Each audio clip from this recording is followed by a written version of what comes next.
नमस्कार। टीडी कहानी voice channel में आपका स्वागत है। हमारी आज की कहानी का नाम है किराए की कोख। राधा घर में आराम कर रही थी। तबीयत नहीं ठीक थी उसकी। हल्का बुखार था और थोड़ी कमजोरी भी आ रही थी।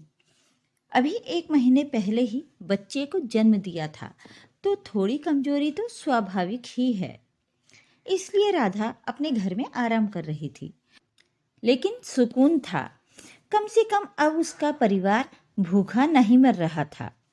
हाँ, राधा का अंतर्मन थोड़ा विचलित था, थोड़ा उदास था, क्योंकि आज अपने दुधमुहे बच्चे को उसके माता पिता को सौंप दिया था और इसी वजह से आज उसका मन भी बहुत उदास था।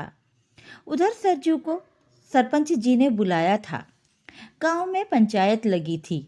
आज सरजू और उसके परिवार को कटघरे में खड़ा किया गया था। सारे लोग सरजू को देखकर कानाफूसी किए जा रहे थे। जो चुप थे वो उन्हें ऐसे घूर रहे थे जैसे पता नहीं सरजू और उसके परिवार वाले कोई जघन्य अपराध करके आ गए हों। जबकि बेचारे सरजू को तो पता ही नहीं कि बात क्या हो गई। बैसाखी का सहारा लेकर बड़ी मुश्किल से खड़ा हुआ था। उसे बैठने तक को जगह नहीं दी गई और उसके दोनों बच्चे निरपराध से अपने बाबा के पास चुपचाप खड़े हुए थे। क्यों अचानक से पंचायत ने उसे और उसके परिवार को बुला लिया?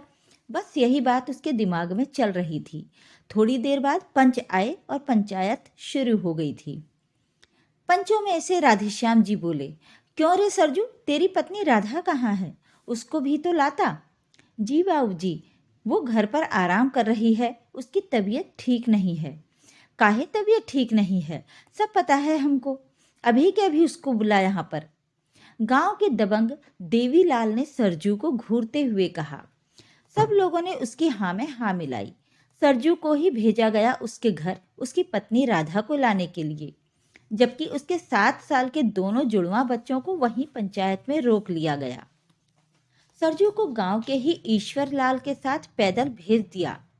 सरजू जैसे तैसे अपनी बैसाखियों के सहारे अपने घर पहुंचा।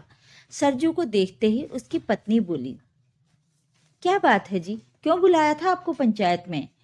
और दोनों बच्चे कहाँ हैं? उन दोनों को वहीं रोक लिया है और तुझे पंचायत में बुला रहे हैं। आपने कहा नहीं मेरी तबीयत खराब है? कहा था, पर उन लोगों ने कहा कि राधा को बुलाकर लाओ। अरे ऐसा क्या कर दिया जो पंचायत बिठा दी इन लोगों ने? शायद। सरजू शायद के आगे बोल ही नहीं पाया और राधा सुनकर एक पल के लिए बिल्कुल चुप हो गई। फिर हिम्मत करके खाट पर से उठी, अपने कपड़े सही किए और सरजू के साथ चलने को तैयार हुई। सरजू के घर में उसकी पत्नी राधा और उसके 2 बच्चे भुवन और माधव थे। खुशहाल परिवार था उसका। मेहनत मजदूरी करके कमाता था और अपना और अपने परिवार का पेट पालता था। दोनों बच्चों को सरकारी स्कूल में डाल रखा था। राधा भी छोटा मोटा फॉल पीको करके थोड़ा बहुत कमा लेती थी। पैसा नहीं था लेकिन संतुष्टि जरूर थी और यही कारण था कि उनका परिवार बड़ा खुशहाल था। पर किस्मत हमेशा एक जैसी नहीं होती। पिछले साल एक रोड एक्सीडेंट में सरजू के एक पांव कट गया और घर का सारा भार राधा पर आ गया।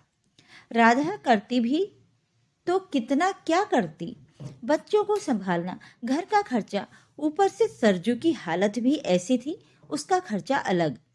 हॉस्पिटल से भी इतनी जल्दी छुट्टी मिलने के आसार नहीं, और अगर हॉस्पिटल से छुट्टी मिल भी जाती है तो भी इतनी जल्दी हालात सुधरने के आसार नहीं थे। बहुत बुरी तरह हार गई थी। कई लोगों से मदद की गुहार लगाई, पर कोई रिश्तेदार, संगी साथी मदद करने को तैयार नहीं। समाज के ठेकेदारों के पास गई तो उन लोगों ने राधा की ही कीमत लगा दी। वहां से अपनी इज्जत आबरू बचाकर राधा जैसे तैसे निकली थी। पैसे पैसे को मोहताज राधा ने अपने दोनों बच्चों के साथ आत्महत्या करने की ठान ली। इतने में बाहर से देवीलाल की आवाज आई, अरे सरजू भैया, तनिक जल्दी करो। वहाँ सरपंच जी तुम्हारे साथ साथ हमें भी 2 बातें सुनाएंगे।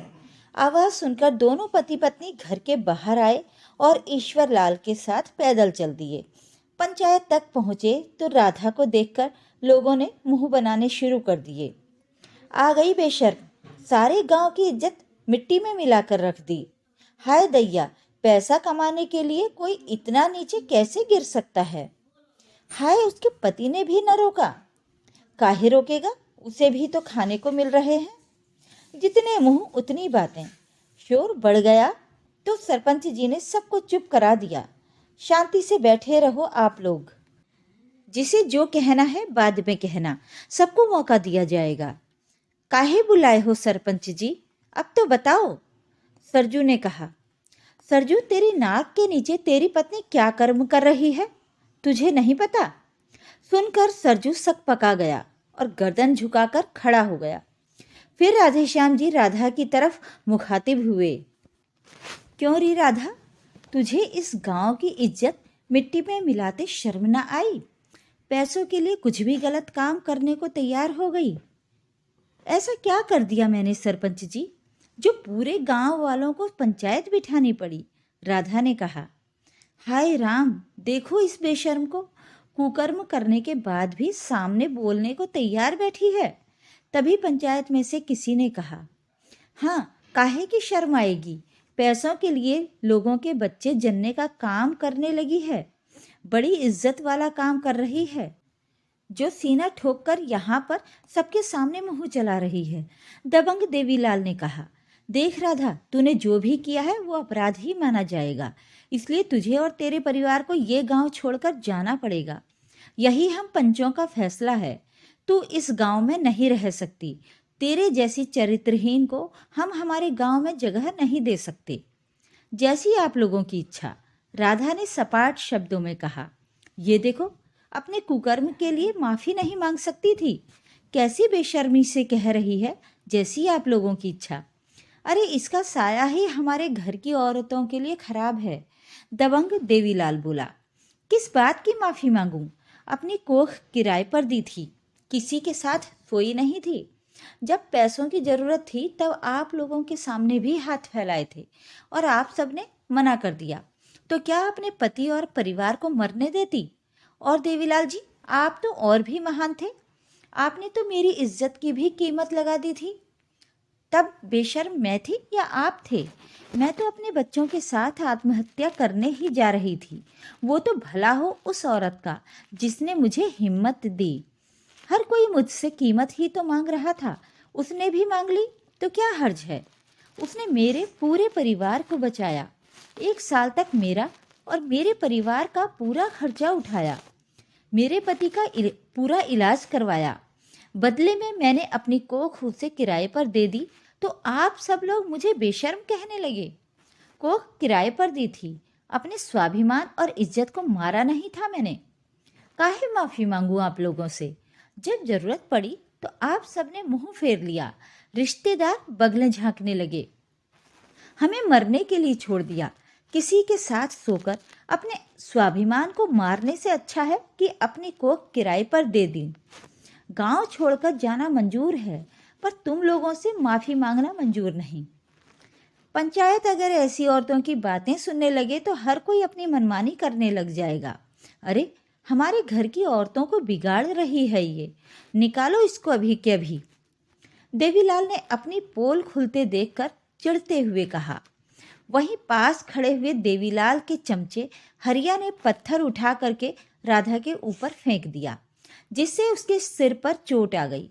कुछ और लोगों ने भी फिर कोशिश की, लेकिन सरपंच जी की फटकार सुनते ही सब शांत हो गए। सरपंच जी की देखरेख में ही राधा और उसके परिवार को वहां से निकाल दिया गया। घर आकर राधा ने अपना सामान समेटा और अपने परिवार के साथ हमेशा के लिए कहीं और रहने चली गई। लेकिन इस बात का राधा को बिल्कुल भी दुख नहीं था, बल्कि बहुत सुकून था। ऐसे मतलबी लोगों के बीच इस गांव में रहना किस काम का था? जब जरूरत पड़ने पर कोई भी उसकी मदद नहीं कर सका, बल्कि उसका नाजायज फायदा उठाने की कोशिश की। इससे तो अच्छा इन सबसे दूर वो कहीं और रहे और इज्जत की रोटी खाए। कुछ गलत नहीं किया था राधा ने। जिसे जरूरत थी उसे 9 महीने के लिए किराए पर अपनी कोख दे दी थी, जो कि एक इज्जत की रोटी उसे खिला रही थी। इन सारे समाज के ठेकेदारों से तो इज्जत की रोटी उस अनजान महिला ने राधा को दे दी थी। अगर आपको आज की कहानी पसंद आई तो वीडियो को लाइक, शेयर और कमेंट कीजिए। ऐसी ही पारिवारिक और दिल को छू लेने वाली कहानियां सुनने के लिए मेरे चैनल को सब्सक्राइब कर लीजिए। धन्यवाद।